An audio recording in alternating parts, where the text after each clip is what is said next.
The session had been running for 3 hours by the time the door opened. Columbia Recording Studios on East 52nd Street was not a place that impressed easily. The walls had absorbed too much history for that. Miles Davis had been coming here for years, long enough that the engineers knew his silences as well as his notes, knew when to adjust the levels and when to simply leave the room and let whatever was happening in there happen without interference. That winter, Miles was building something. Not a record exactly. Something closer to a new language. He had gathered musicians around him the way a river gathers water, quietly, inevitably, by simply moving in a direction that others found impossible not to follow. John McLaughlin was one of those musicians. McLaughlin was 23 years old and had arrived in New York from England with a guitar case and a reputation that preceded him by just enough to matter. The jazz world was small and it talked, and what it said about McLaughlin was that his fingers moved faster than most people's thoughts, that his understanding of harmony was almost academic in its depth, that he could play in 5 different directions at once and make all 5 sound intentional. Miles had called him personally. That alone meant something.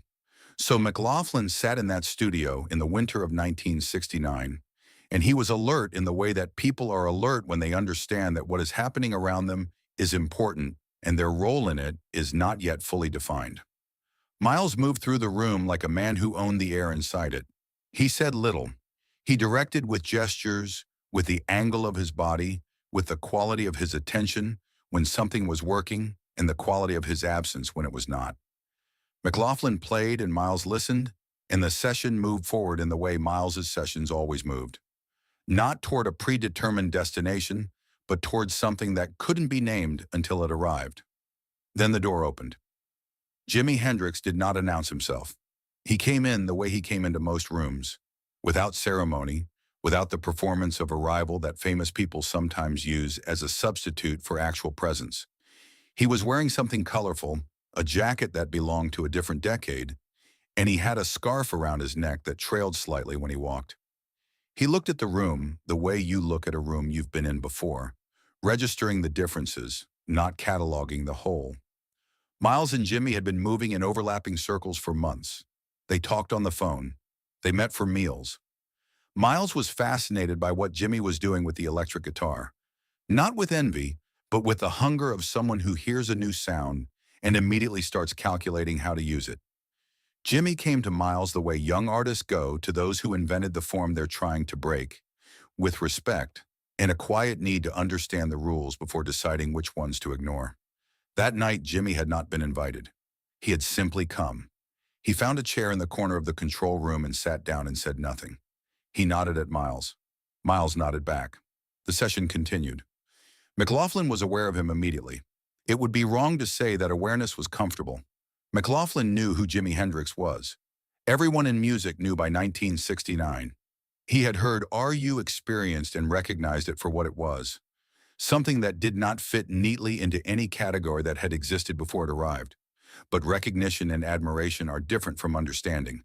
And McLaughlin, whose identity was built on understanding, was not entirely sure what to do with something he could not fully parse.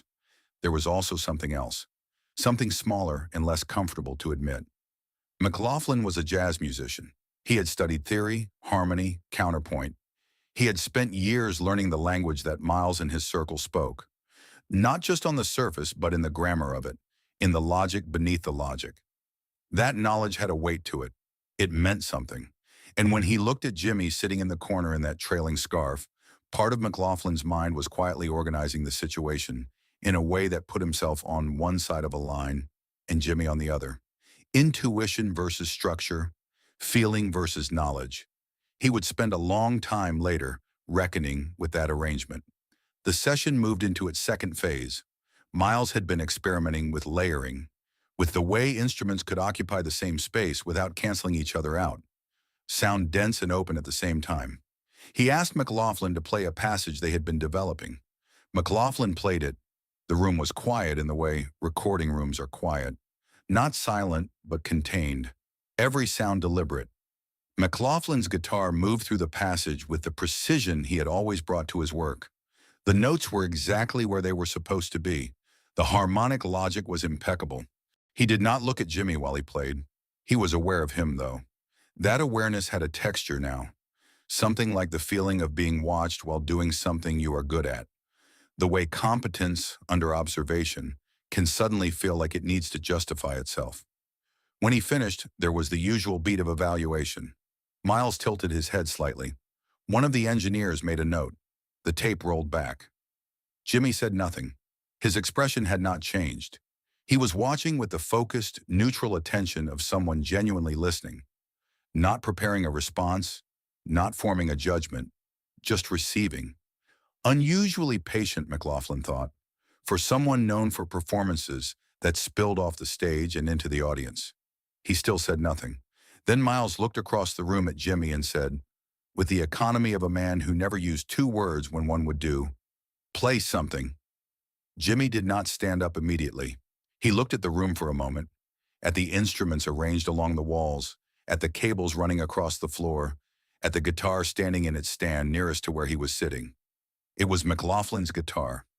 A Gibson brought from England, carried across an ocean, holding in its wood and strings the residue of every hour he had spent becoming the musician Miles Davis had called. Jimmy reached over and picked it up. He did not ask. He picked it up the way you pick up something that belongs to the moment rather than to a person, naturally without hesitation, as though the guitar had been waiting in exactly that spot for exactly this purpose. McLaughlin watched him do it. Something moved through him that was not quite objection and not quite anything else he had a name for. He said nothing. Nobody said anything. The room had gone into the particular quality of silence that precedes something, though nobody could have said what. Jimmy did not tune the guitar. He sat with it across his knee for a moment, his left hand resting lightly on the neck. Then he started to play. What came out was not a performance. It did not have the architecture of performance. The beginning that announces itself, the development that builds, the ending that resolves. It was more like thinking out loud, except that thinking out loud usually carries the quality of searching, of not yet knowing. And what Jimmy was doing did not sound like that at all. It sounded like someone who had already arrived somewhere and was simply showing you what it looked like from there. The notes were not complicated. That was the first thing McLaughlin registered, and the registration carried with it an involuntary, destabilizing quality. He had expected speed, perhaps, the things Jimmy was famous for. Instead, what he heard was slow and open and full of space. Notes chosen not for their density but for the gaps between them, for the way each one was allowed to last a moment past its expected duration before the next arrived. McLaughlin's hands were still. He was aware of them being still in a way he was not usually aware of his hands. They had been part of his identity for so long, the speed, the precision, the years of work, that he had stopped thinking about them consciously. They were just there, extensions of what he knew. But as he sat in that room and listened to Jimmy play his guitar, the hands felt different, not inadequate, just quiet, like they were listening too. The music continued. There was a moment, somewhere in the middle of it, when McLaughlin became aware that he had stopped trying to analyze what he was hearing. This was not something that happened to him often. His mind was trained to break music into components, to understand how pieces fit together, to hear the structure beneath the sound. It was his instrument as much as the guitar was. He had stopped doing that. He was just sitting there listening, in a way that felt unfamiliar and oddly clean. When Jimmy stopped playing, he did not signal that he was stopping. The last note simply lasted longer than the others, and then it faded.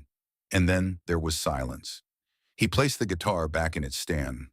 He had not said a word. The session ended not long after. Miles and Jimmy talked briefly near the door. Quiet, familiar, the shorthand of two people who did not need to explain themselves to each other. Engineers began wrapping cables. Someone turned off one of the overhead lights. McLaughlin sat with his guitar in his lap and did not play anything.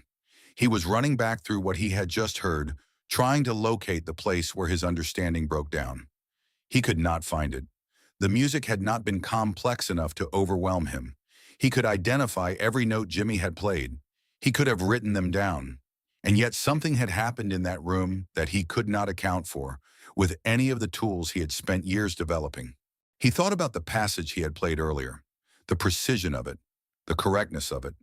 He had played it exactly as it was supposed to be played. Accomplished, intentional, technically sound. Jimmy had picked up a guitar that wasn't his, hadn't tuned it, hadn't prepared anything, and had played something that made the room go silent in a different way than silence usually worked. McLaughlin stayed in the studio long after everyone else had left. He played the same passage again, then differently, then sat still and listened to the quality of the room's quiet, which was not the same quiet it had been before the door opened. He did not go home until very late. 3 years passed. McLaughlin formed the Mahavishnu Orchestra in 1971 and released The Inner Mounting Flame the following year. The record was unlike anything he had made before, fast and complex as his work had always been, but underneath the speed there was something new, a different relationship to space, to the notes he chose not to play, to the gaps between things. Critics reached for new words to describe it. None were exactly right. In an interview in late 1972, a journalist asked McLaughlin about the change, asked him to locate the moment when his approach had shifted. McLaughlin was quiet for longer than the journalist expected. Then he said, "There was a night in a studio when someone picked up my guitar and played it. I had spent years learning to play correctly. That night I heard someone play truly. I didn't understand the difference until I heard it. After that, I started trying to understand it." The journalist asked who he meant. McLaughlin smiled briefly and said nothing. He did not need to. Anyone who knew anything about that period in New York, about Miles Davis's studio, about the winter of 1969, about the door that opened without announcement, already knew. Jimi Hendrix died in September 1970. He was 27 years old. McLaughlin heard the news the way everyone in music heard it. Suddenly, badly, with the disbelief that attaches to the loss of someone who had seemed to operate by different rules than the rest of the world. He did not speak publicly about it. He played a concert that week and said nothing from the stage. But in interviews over the following decades, he returned to that night the way you return to a place that changed you, not to explain it, but to locate himself in relation to it. "He didn't teach me anything," McLaughlin said once, many years later. "That's not the right word for what happened. He just showed me something that I hadn't been able to see on my own. I was looking at music from inside a structure I had built very carefully. He picked up my guitar and for 5 minutes he was somewhere else entirely, and I could hear that he was somewhere else. I just couldn't follow him there. Not yet." He paused. "I've been trying to follow him there ever since."